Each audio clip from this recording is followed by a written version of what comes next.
Hey everyone, welcome back to the channel. If you're new here, my name is LK, and today I'm sharing with you 7 very different and easy art ideas for those of you who are tired of the typical DIY art trends, or for those of you who are having a hard time finding some art pieces for your home that fit within your budget and your style. I'm also working on part 2 of this video where I'm going to cover everything I know about how to create your own matting to customizing your own framing, whether you're DIYing something from scratch or you're just needing to customize or fix something that you found on your secondhand shopping trip. So make sure you subscribe and hit the notification bell to be alerted of when I release that in the future. So let's get started on my first idea for easily and affordably adding unique art into your space.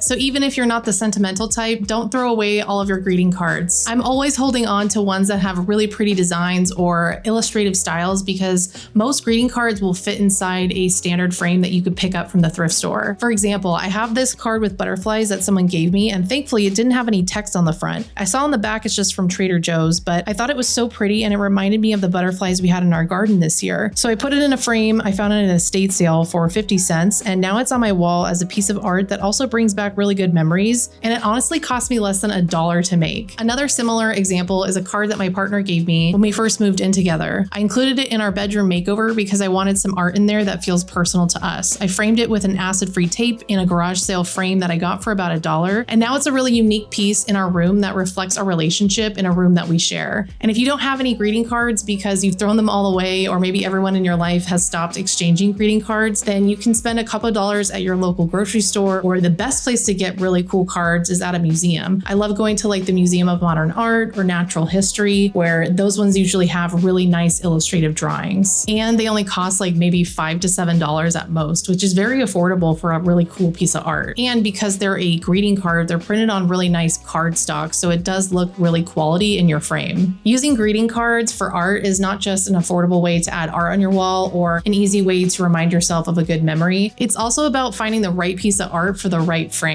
So if you're having a hard time finding a really cool piece of art for a certain frame that you have, then try out greeting cards. That combination of personal meaning and thoughtful design is what really gives it that elevated, intentional look.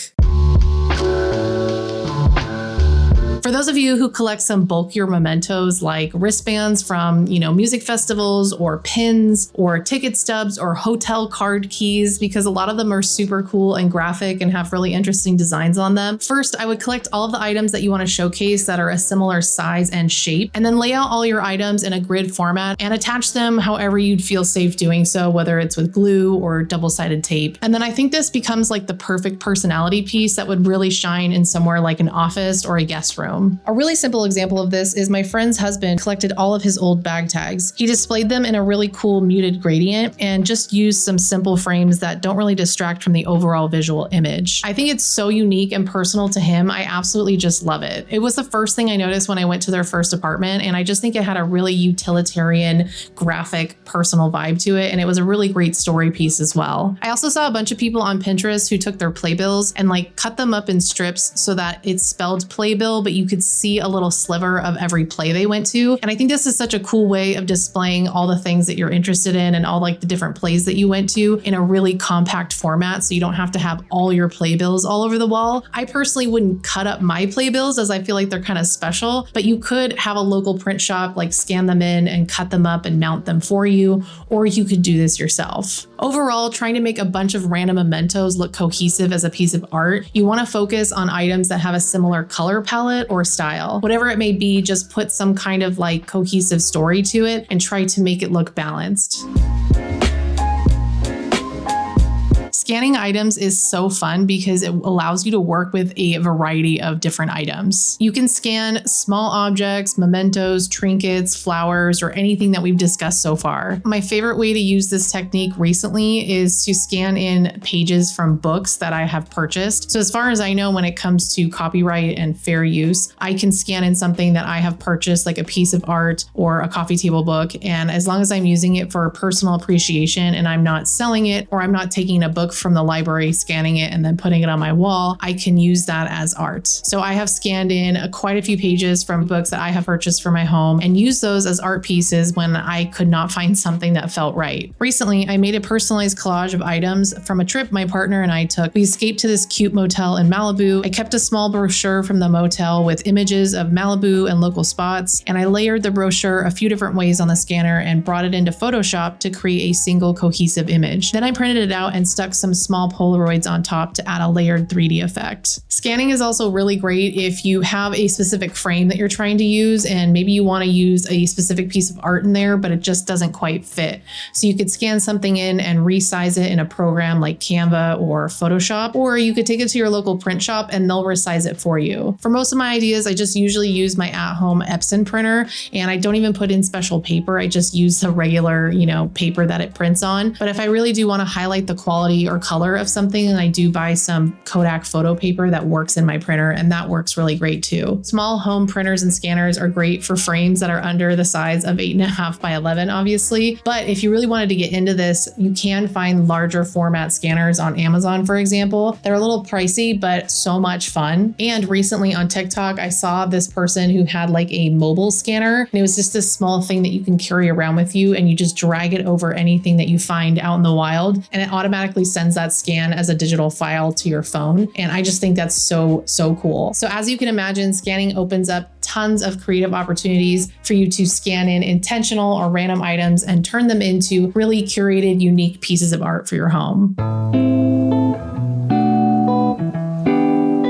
A really great, easy way to add unique art to your home that's customizable is to find digital downloads either on Etsy or open source archives. So if you don't know what this is, certain museums, for example, will open up their archives for artworks that are now copyright free that you can download and print and put up in your home, and you could do whatever you'd want with them because there is no copyright infringement for using that art. And some of the art that you could find is really beautiful oil paintings, modern photography, or even pictures of super cool sculptures. Anything that you can think of, it's out there on these open source archive websites. But the one place I find myself going to over and over again is Etsy. Etsy has a huge marketplace of super talented artists and also just a bunch of wide variety of random stuff. And a lot of those artists actually scan in their own art, and you basically are buying a digital download of their art, and you don't have to pay the full price for the original piece. It's another way for artists to make additional income by just selling a bunch of copies of their art. And it's also a really affordable way for you to download a piece and make it fit to whatever frame you're looking for. And when you're downloading digital art from Etsy, they usually come with a form attached to them, and it'll say like, do not alter this art in any way, or it'll say you can alter the art in these specific ways. So I found some art that I could either crop or even change the color tone, or I just change the size so that it fits the thrifted frame that I picked up. When I worked on my sister-in-law's bathroom makeover, I found 3 different pieces of art that I really liked, but they all didn't really match. So I changed the color tone on some of them so that they all kind of matched. And then I made sure that the sizes fit the thrifted frames that I picked up. So I had that level of customization and only had to pay like $15 to download all of this art. I've also been known to just like crop some art. So in my personal bathroom makeover, I actually cropped 2 Etsy pieces, one of these really pretty poppies. I just kind of wanted more of like a pattern instead of like the full poster. And then on the other one, I actually cropped it just so that it was a little bit more zoomed in. I didn't want like the full image. And then I added some Mod Podge on this one to make it look a little bit more textured and watercolored and not so flat, because I just printed it on plain printer paper. And I think it just makes it look a little bit more realistic and weathered. You can also download art from Etsy and apply it to like one of your DIY projects. For example, I recently saw Tina Lay download some art from Etsy and put it on these boards to make like a faux Japanese screen. And honestly, it looks super cool and custom and was such an easy way to elevate a $4 digital download. And if you're feeling a little bit more crafty and want to do something a little bit more custom, you can always add your own art or drawings on top of these digital downloads. For Halloween last year, I downloaded 2 open source paintings, one that had some people walking in a downtown area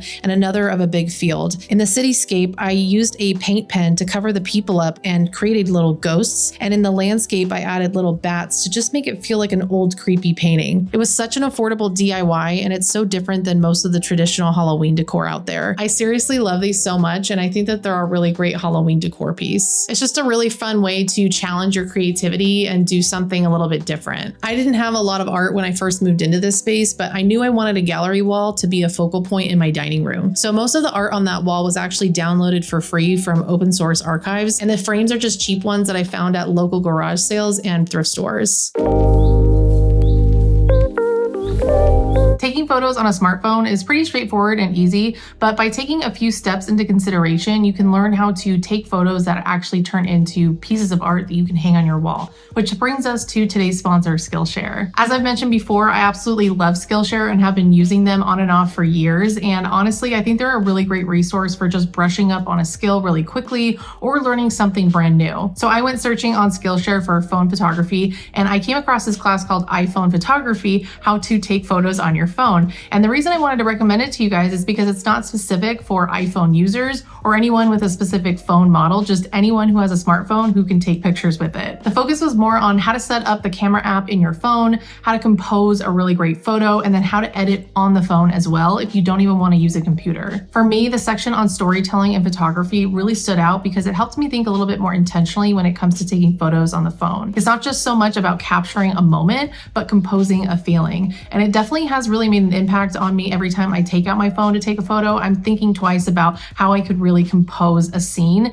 instead of just snapping a photo. And this is why I love Skillshare so much, because I have been an iPhone user for years. I've also taken tons of creative classes and went to art school, and I've had tons of creative jobs. And honestly, I still learn something from these classes that I take on Skillshare. All of these classes are led by industry pros, so all of the information is super helpful and relevant, and it's all broken down in like really short classes, so you can take something over the weekend or break it up over the month, which is great for creative people because if you're anything like me, I know that we like to kind of work on our own pace, on our own schedule. And so I think this is the perfect platform to do that because you can really just get the most out of it on your own time. So the first 500 people who click the link in my description below will get their first month of Skillshare for free. And you'd be surprised how much you can learn in a month. So definitely go check it out and try out some classes. And thank you so much to Skillshare for sponsoring this video.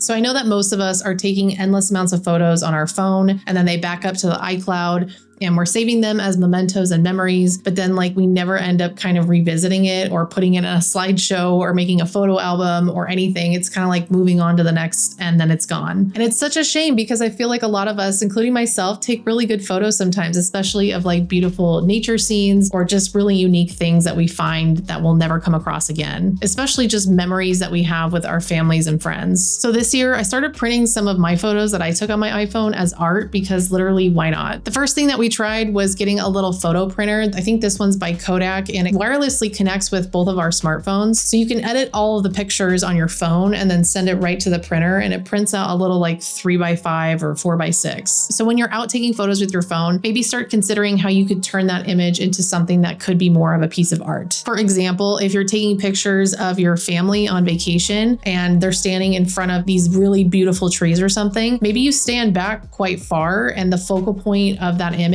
actually ends up being the trees and your family's kind of small in front. And I think that would be a more interesting family photo to put on the wall because you could talk about how beautiful the trees are. You could really capture that. It's a story piece. And then also your family's there. And then if you wanted to take additional photos like close-ups and more fun shots, like you can definitely do that and put it in like your personal photo album. But I don't think you need 100 like family photos on your wall in the same room. I think just having some really cool memory pieces are more interesting. There's nothing wrong with like a cute, sweet photo of your kids or your family or you and your friends, but I think it's just important to be intentional about what you're choosing to put on the wall. But I do want to emphasize that I think it's really important to have personal photos around your home. I really don't think that interior design should force you to remove all of your personal interests and experiences and relationships with people. And it's not just all about the decor, it's about how can I make a space feel really well designed and intentional and curated, but also very me. And I think you using your your own photography is a really great way to go about that. For example, I wanted to have something to remind me of my grandma after she passed, so I chose this old photo of my grandparents standing by the pool at the Chateau Marmont in West Hollywood, probably sometime in the 50s. I put it in this little thrifted frame and it makes me super happy every time I walk by it. I don't need tons of pictures of my grandma or my family all over the walls. I just need this one really cool special one, and I think that does the trick. This is where buying some photo paper for your printer can come in handy, and also the best way to kind of have pictures on hand for when you're maybe making over a room is I just have a personal little folder on my desktop for photos that I've been taking that could be art, and I just kind of go through that periodically if I'm looking for something. Recently, I pulled a photo my partner took in Big Sur when we were on an anniversary vacation. All I really did was boost the saturation and the contrast in Canva and framed it in this really cool chrome frame I found at a thrift store. And now it's like this really cool piece of art that we look at every day that reminds us of really nice memories. I'm sure you have plenty of photos in your iCloud or stuffed in a drawer that you could use as art.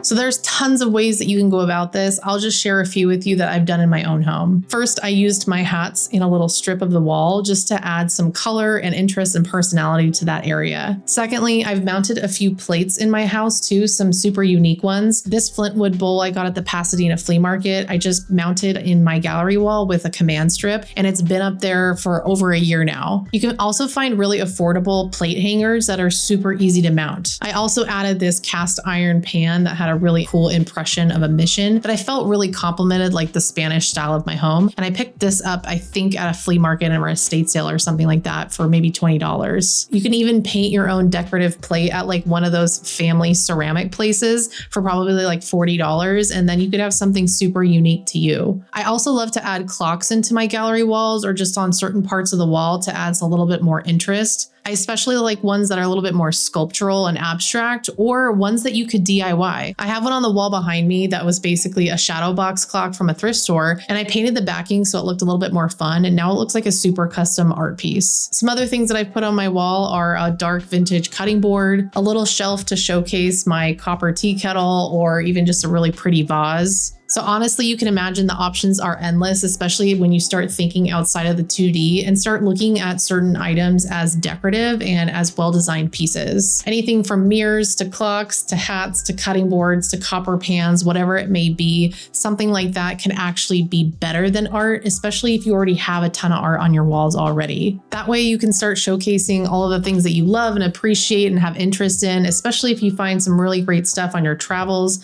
I'm sure you could find something interesting to showcase who you are and what means something to you. And if you want to know more about how to choose the right matting or how to cut it yourself or where to find the best colors or how to repair a frame, then definitely hit that notification bell to be notified of when I release part 2 of this little art series that I'm creating. If you enjoyed these tips on how to use cheap art to make your home look stylish and elevated, then I know you'll definitely enjoy this video where I talk about realistic home upgrades and this video where I talk about brand new home decor that I think is worth spending your money on. Other than that, I will see you guys on the next one. Bye.